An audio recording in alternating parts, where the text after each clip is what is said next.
going to tell the Prime Minister that one. There are downright apocalyptic images coming out of Australia right now as the country's battling hundreds of fires that have burned across the country for months now. More than 8 million hectares have been burnt. Air quality index was 15 times higher than hazardous levels. Over 1 billion animals have been lost. A Hawaiian holiday snap more than 8,000 kilometres from a national crisis. The Prime Minister has caved tonight, rushing back from Hawaii. Following intense criticism over his Hawaiian holiday. You from the media, tell the Prime Minister to go and get from Nelligan.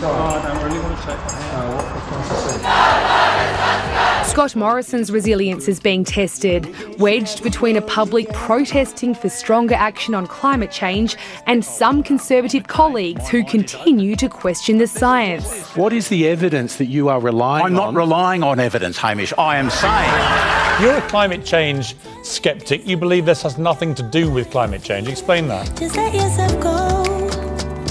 After a long, tough summer of disastrous bushfires, Federal Parliament is back. Bridget McKenzie once again in the firing line.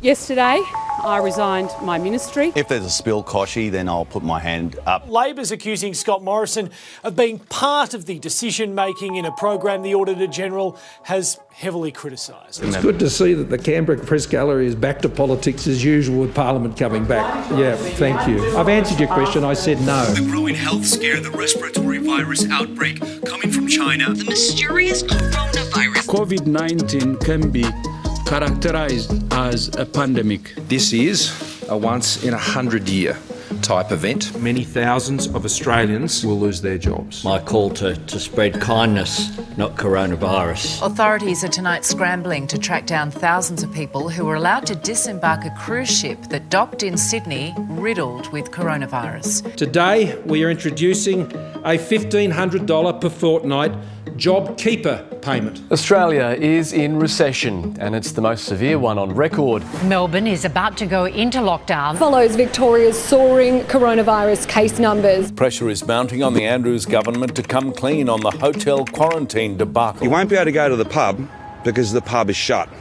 That doesn't mean you can have all your mates round to home and get on the beers. As best we can tell, the dinner party started with one case. By the end of the dinner party, almost everybody at the dinner party had a case of beers. And the government will not be lectured about sexism and misogyny by this man. Not now, not ever. Andrew, I'm sorry, you've had several questions. Andrew, I'm sorry. Andrew, I know, but you don't run the press conference, okay? So I'm going to go to other questions of members of the group. Catherine has another question. I'm happy to return to you, but let's just keep it civil. Catherine, then Andrew for a change.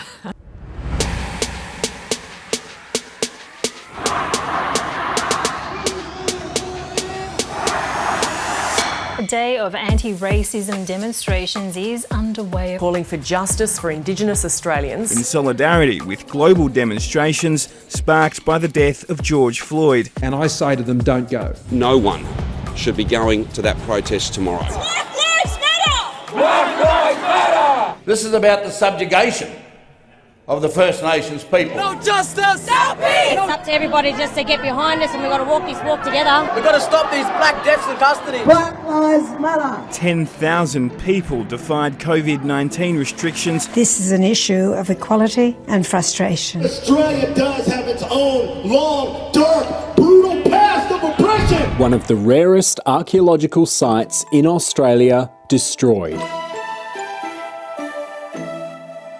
They took a lot of heritage away. Senior executives at Rio Tinto faced a parliamentary inquiry. The company failed and government administration failed. Mr Maguire was a colleague of 15 years. He was someone that I trusted. Gladys Berejiklian had a 5-year relationship with a former Wagga Wagga MP, Darryl Maguire, who was now the subject of an ICAC inquiry. Why did you fail to fulfil your legal obligation and report Daryl Maguire to ICAC? I never have and never will do anything wrong, but I will work my guts out for the people of this great state. The Premier has made an extraordinary admission revealing she believes political pork barrelling is okay. It's not an illegal practice. Unfortunately, does happen from time to time. And if that's the accusation made on this occasion, I'm happy to accept that commentary. This sets impossibly low standards. The police will investigate a controversial Commonwealth land deal for the proposed Western Sydney Airport. The revelation, the government has paid 10 times the value for a vital parcel of land. For $30 million, yes, it's a lot of money, but in time, it will be a very good investment. I actually find it gobsmacking. What it looks like is people tried to cover it up when the audit office came asking questions. Senator, I agree with you. History's been made in Queensland. Anastasia Palaszczuk sweeps the floor for a third term. A reward for her handling of the pandemic. A majority Labor government.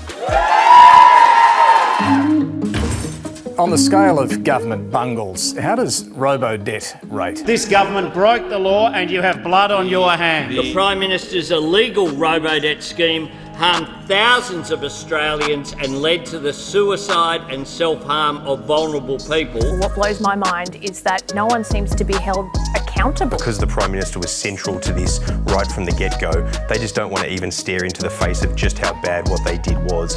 Hold me now, tell me things, tell me all about how you feel. What, if anything, can be done to stop this broken relationship going from bad to worse? A bombshell report has accused Australian Special Forces soldiers of cold-blooded murder. Those alleged to have been killed were all prisoners, farmers or other civilians. Possibly the most disgraceful episode in Australia's military history. To the people of Afghanistan, I sincerely and unreservedly apologise. Well, Beijing has doubled down on its criticism of alleged Australian war crimes in Afghanistan after first posting that tweet. It is a false image and a terrible slur.